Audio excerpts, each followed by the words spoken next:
जय हिंद साथियों, स्वागत है आप सभी का आपके अपने यूट्यूब चैनल अभ्यास गंगा में।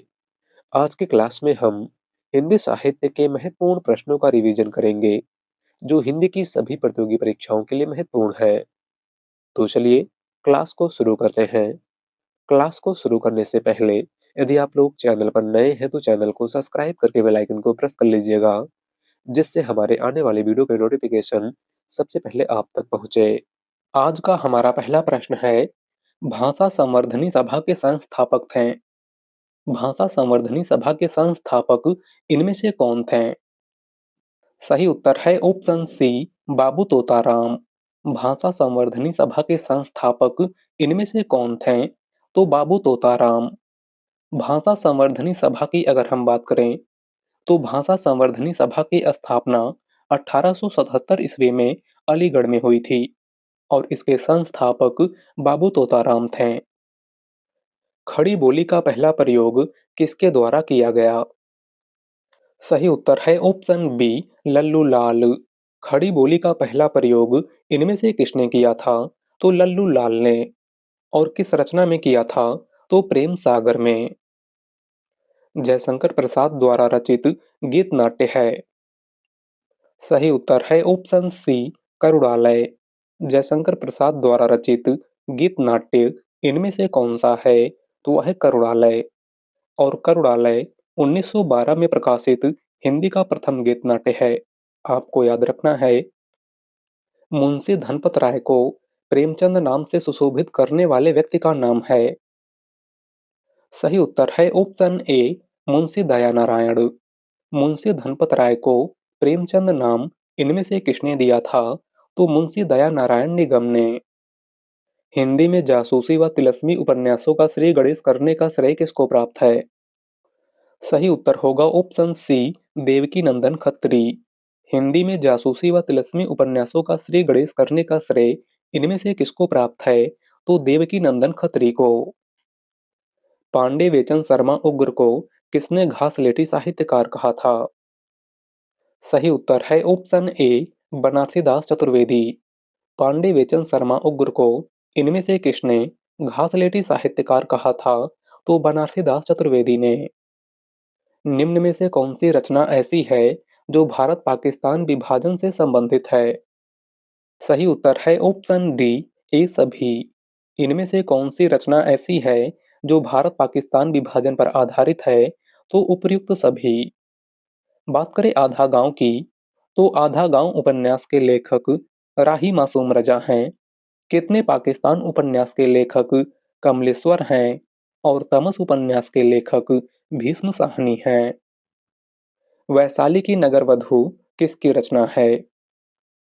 सही उत्तर है ऑप्शन सी, चतुर्सेन शास्त्री। वैशाली की नगरवधू इनमें से किसकी रचना है? तो आचार्य चतुर्सेन शास्त्री की। बाण भट्ट की आत्मकथा है। बाण भट्ट की आत्मकथा इनमें से किस विधा की रचना है? सही उत्तर है ऑप्शन बी, एक उपन्यास। बाण भट्ट की आत्मकथा इनमें से किस विधा की रचना है? तो यह एक उपन्यास है और इसके लेखक आचार्य हजारी प्रसाद द्विवेदी हैं। कौन हैं आचार्य हजारी प्रसाद द्विवेदी? आचार्य रामचंद्र शुक्ल ने किसे हिंदी का पहला उपन्यास माना है? सही उत्तर है ऑप्शन बी, परीक्षा गुरु। आचार्य रामचंद्र शुक्ल ने इनमें से किसको हिंदी का पहला उपन्यास माना है? तो 1882 में प्रकाशित परीक्षा गुरु को, जिसके लेखक लाला श्रीनिवास दास थे। कौन थे लाला श्रीनिवास दास? हिंदी का पहला समाचार पत्र कब और कहां से प्रकाशित हुआ था? यहाँ पे हमारा सही उत्तर है ऑप्शन ए, 1826 में कलकत्ता से। हिंदी का पहला समाचार पत्र उदंत मार्तंड कब प्रकाशित हुआ था? तो 30 मई 1826 ईस्वी को। और कहाँ से प्रकाशित हुआ था? तो कलकत्ता से। और उदंत मार्तंड समाचार पत्र के संपादक पंडित जुगल किशोर थे। कौन थे पंडित जुगल किशोर? कबीरदास की भाषा को पंचमेल खिचड़ी किसने कहा है? सही उत्तर है ऑप्शन ए, श्याम सुंदर दास। कबीरदास की भाषा को पंचमेल खिचड़ी इनमें से किसने कहा था? तो श्याम सुंदर दास ने। बात करें रामचंद्र शुक्ल की, तो कबीरदास की भाषा को सदुक्कड़ी भाषा आचार्य रामचंद्र शुक्ल ने कहा था, और कबीरदास को वाणी का डिक्टेटर आचार्य हजारी प्रसाद द्विवेदी ने कहा था। श्रृंगार रस के विरोधी कौन से संत कवि थे? सही उत्तर है ऑप्शन डी, सुंदरदास। श्रृंगार रस के विरोधी इनमें से कौन से संत कवि थे? तो वह थे सुंदरदास। हिंदी का प्रथम दैनिक समाचार पत्र समाचार सुधावर्षण के संपादक कौन थे? सही उत्तर है ऑप्शन ए, श्याम सुंदर सेन। हिंदी का प्रथम दैनिक समाचार पत्र समाचार सुधावर्षण के संपादक इनमें से कौन थे? तो श्याम सुंदर सेन। जूही की कली के रचनाकार हैं। सही उत्तर है ऑप्शन ए, निराला। जूही की कली इनमें से किसकी रचना है? तो सूर्यकांत त्रिपाठी निराला की। अमृतलाल नागर के जीवनी परक उपन्यास खंजन नयन में किसके जीवन का चित्रण किया गया है? सही उत्तर है ऑप्शन ए, सूरदास। अमृतलाल नागर के जीवनी परक उपन्यास खंजन नयन में किसके जीवन का चित्रण किया गया है? तो सूरदास के जीवन का। मेरे राम का मुकुट भीग रहा है किसकी रचना है? सही उत्तर है ऑप्शन ए, विद्यानिवास मिश्र। मेरे राम का मुकुट भीग रहा है इनमें से किसकी रचना है? तो विद्यानिवास मिश्र की। देवनागरी लिपि का विकास क्रम क्या है? देवनागरी लिपि के विकास का सही क्रम इनमें से क्या होगा? सही उत्तर है ऑप्शन बी, ब्राह्मी लिपि, गुप्त लिपि, कुटिल लिपि और देवनागरी लिपि। देवनागरी लिपि के विकास का सही क्रम इनमें से क्या है? तो ऑप्शन बी, ब्राह्मी लिपि, गुप्त लिपि, कुटिल लिपि और देवनागरी लिपि। मीराबाई किसकी शिष्या थीं? सही उत्तर है ऑप्शन सी, संत रैदास। मीराबाई इनमें से किसकी शिष्या थीं? तो संत रैदास की। लोग भूल गए हैं पर साहित्य अकादमी पुरस्कार पाने वाले कवि हैं। सही उत्तर है ऑप्शन बी, रघुवीर सहाय। लोग भूल गए हैं पर साहित्य अकादमी पुरस्कार इनमें से किसको दिया गया था? तो रघुवीर सहाय को। और यह पुरस्कार इनको कब दिया गया था? तो आपको याद रखना है 1984 ईस्वी में। भारतीय संविधान के किन अनुच्छेदों में राजभाषा संबंधी प्रावधानों का उल्लेख है? सही उत्तर है ऑप्शन ए, अनुच्छेद 343 से 351 तक। भारतीय संविधान के किन अनुच्छेदों में राजभाषा संबंधी प्रावधानों का उल्लेख है? तो अनुच्छेद 343 से 351 तक। और भारतीय संविधान के किस भाग में राजभाषा संबंधी प्रावधानों का उल्लेख है? तो भाग 17 में। 84 वैष्णवन की वार्ता किसकी रचना है? सही उत्तर है ऑप्शन डी, गोस्वामी गोकुलनाथ। 84 वैष्णवन की वार्ता इनमें से किसकी रचना है? तो गोस्वामी गोकुलनाथ की। उत्तर भारत में भक्ति का प्रसार करने का श्रेय किसे प्राप्त है? सही उत्तर है ऑप्शन सी, रामानंद। उत्तर भारत में भक्ति का प्रचार प्रसार करने का श्रेय इनमें से किसको प्राप्त है? तो रामानंद को। आदिकाल का वीरकाल नामकरण किसने किया था?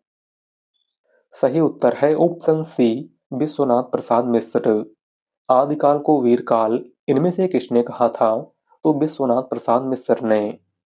बात करें डॉक्टर रामकुमार वर्मा की, तो आदिकाल को संधि काल तथा चारण काल डॉक्टर रामकुमार वर्मा ने कहा था। आदिकाल को वीरगाथा काल आचार्य रामचंद्र शुक्ल ने कहा था। और आदिकाल को आदिकाल आचार्य हजारी प्रसाद द्विवेदी ने कहा था। जायसी किस धारा के कवि थे? सही उत्तर है ऑप्शन बी, प्रेमाख्यानक काव्यधारा। मलिक मोहम्मद जायसी इनमें से किस काव्यधारा के कवि थे? तो प्रेमाख्यानक काव्यधारा के, जिसे सूफी काव्यधारा के नाम से भी जाना जाता है। दिवस का अवसान समीप था, गगन था कुछ लोहित हो चला किस रचनाकार की पंक्ति है? सही उत्तर है ऑप्शन सी, हरिऔध। दी गई पंक्ति इनमें से किसकी है? तो अयोध्या सिंह उपाध्याय हरिऔध की। और यह पंक्ति अयोध्या सिंह उपाध्याय हरिऔध की रचना प्रिय प्रवास से ली गई है।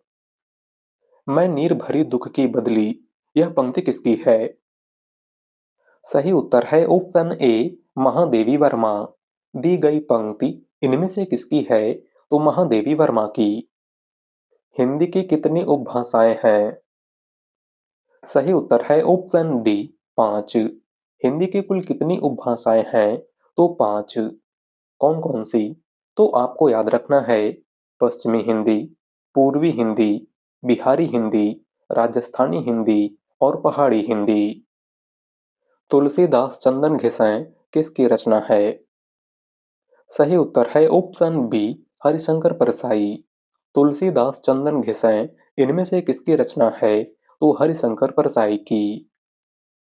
किस कवि ने स्वयं को हिंदुस्तान की तूती कहा है? सही उत्तर है ऑप्शन सी अमीर खुसरो। इनमें से किस कवि ने स्वयं को हिंदुस्तान की तूती कहा है? तो अमीर खुसरो ने। रामधारी सिंह दिनकर की किस कीर्ति को आधुनिक युग की गीता कहा गया है? सही उत्तर है ऑप्शन सी कुरुक्षेत्र। रामधारी सिंह दिनकर की किस कीर्ति को आधुनिक युग की गीता कहा गया है? तो कुरुक्षेत्र को। एक भारतीय आत्मा किस कवि का उपनाम है? सही उत्तर है ऑप्शन डी माखनलाल चतुर्वेदी। एक भारतीय आत्मा इनमें से किस कवि का उपनाम है? तो माखनलाल चतुर्वेदी का। प्रेमचंद के उस उपन्यास का नाम बताइए जिसमें दहेज प्रथा की बुराई की गई है। सही उत्तर है ऑप्शन बी निर्मला। मुंशी प्रेमचंद के किस उपन्यास में दहेज प्रथा की बुराई की गई है? तो निर्मला उपन्यास में। उपन्यास सम्राट किसे कहा जाता है? सही उत्तर है ऑप्शन सी मुंशी प्रेमचंद। उपन्यास सम्राट और कथा सम्राट इनमें से किसको कहा जाता है? तो मुंशी प्रेमचंद को। ठेले पर हिमालय किस विधा की रचना है? सही उत्तर है ऑप्शन सी निबंध। ठेले पर हिमालय इनमें से किस विधा की रचना है? तो यह एक निबंध है और इसके लेखक धर्मवीर भारती हैं। कौन है धर्मवीर भारती? हिंदी साहित्य के इतिहास लेखन में काल विभाजन और नामकरण का प्रथम प्रयास किसने किया था? सही उत्तर है option A doctor Grierson. Hindi साहित्य के इतिहास लेखन में काल विभाजन और नामकरण का प्रथम प्रयास इनमें से किसने किया था? तो जॉर्ज ग्रियर्सन ने। और इनके उस इतिहास ग्रंथ का नाम the modern vernacular literature of Hindustan था। मैथिली बोली के लोकप्रिय कवि हैं। सही उत्तर है ऑप्शन सी विद्यापति। मैथिली बोली के लोकप्रिय कवि इनमें से कौन हैं? तो विद्यापति, जिन्हें मैथिल कोकिल के नाम से भी जाना जाता है। इनकी प्रमुख रचना कीर्तिलता, कीर्ति पताका, पदावली इत्यादि है। सिकंदर लोदी ने किसके कहने पर कबीरदास को जंजीर से बांधकर गंगा में डुबाया था? सही उत्तर है ऑप्शन सी शेख तकी। सिकंदर लोदी ने किसके कहने पर कबीरदास को जंजीर से बांधकर गंगा में डुबाया था? तो शेख तकी के कहने पर। कबीर की वाणी का संग्रह बीजक कहलाता है। इसके कितने भाग हैं? सही उत्तर है ऑप्शन बी 3। बीजक के कुल कितने भाग हैं? तो 3 भाग। साखी, सबद और रामायणी। और बीजक के संकलनकर्ता कबीरदास के प्रमुख शिष्य धर्मदास थे। कौन थे धर्मदास? निरंजनी संप्रदाय के प्रवर्तक कौन हैं? सही उत्तर है ऑप्शन बी हरिदास। निरंजनी संप्रदाय के प्रवर्तक इनमें से कौन हैं? तो स्वामी हरिदास। निम्नलिखित में से कौन सा संत कवि पढ़ा लिखा था? सही उत्तर है ऑप्शन डी सुंदरदास। इनमें से कौन सा संत कवि पढ़ा लिखा था? तो वह थे सुंदरदास। रामचरितमानस में प्रधान रस के रूप में किस रस को मान्यता मिली है? सही उत्तर है ऑप्शन बी भक्ति रस। रामचरितमानस में प्रधान रस के रूप में किस रस को मान्यता मिली है? तो भक्ति रस को। अबलौ नसानी अब न नसे हो पद के रचयिता हैं। सही उत्तर है ऑप्शन सी तुलसीदास। दी गई पंक्ति इनमें से किसकी है? तो गोस्वामी तुलसीदास की। पानी परात को हाथ छुयो नहीं, नैनन के जल सो पग धोएं। किस कवि की पंक्ति है? सही उत्तर है ऑप्शन डी, नरोत्तम दास।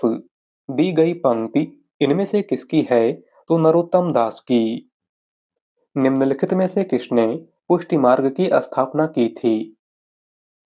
सही उत्तर है ऑप्शन बी, वल्लभाचार्य। पुष्टि मार्ग की स्थापना इनमें से किसने की थी? तो सूरदास के गुरु वल्लभाचार्य ने। आचार्य रामचंद्र शुक्ल ने रीतकाल का प्रवर्तक किसे माना है? सही उत्तर है ऑप्शन डी, चिंतामणि त्रिपाठी। आचार्य रामचंद्र शुक्ल ने रीतकाल का प्रवर्तक इनमें से किसको माना है? तो चिंतामणि त्रिपाठी को। भूषण रीतकाल के किस काव्यधारा के कवि हैं? सही उत्तर है ऑप्शन ए, रीतिबद्ध काव्यधारा। भूषण रीतकाल के किस काव्यधारा के कवि हैं? तो रीतिबद्ध काव्यधारा के। इनमें से किस कवि की प्रेमिका का नाम सुजान था? सही उत्तर है ऑप्शन सी, घनानंद। इनमें से किस कवि की प्रेमिका का नाम सुजान था? तो घनानंद की प्रेमिका का। पगडंडियों का जमाना किस व्यंग्यकार का व्यंग्य संग्रह है? सही उत्तर है ऑप्शन सी, हरिशंकर परसाई। पगडंडियों का जमाना किस व्यंग्यकार का व्यंग्य संग्रह है? तो हरिशंकर परसाई का। निराला की साहित्य साधना किसकी रचना है? सही उत्तर है ऑप्शन सी, रामविलास शर्मा। निराला की साहित्य साधना इनमें से किसकी रचना है? तो डॉक्टर रामविलास शर्मा की। और इस रचना के लिए डॉक्टर रामविलास शर्मा को 1970 ईस्वी में साहित्य अकादमी पुरस्कार प्रदान किया गया था। तो आज के क्लास में बस इतना ही। वीडियो पसंद आई हो तो वीडियो को लाइक कर दीजिएगा।